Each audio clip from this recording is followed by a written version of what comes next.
Kapag may pabida-bida kang katrabaho, swertein mo yan. Kasi mababawasan ang mga trabaho mo. Magaling yung unggoy nene.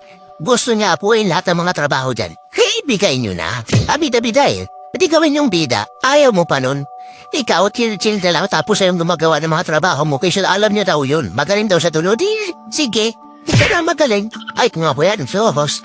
Sige, gawin mo lahat. Yung trabaho ko, pati yung pag-uwi ko sa bahay ko, kasama yung mga plato namin, pabida-bida ka, di ba?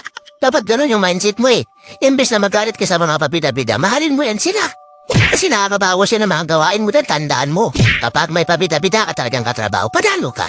Huwag mo sabihin sa mga pabida-bida to akala kasi nila, nakakalingan ka sa kanila, pero yung mindset mo, pinapabayaan mo yan talaga.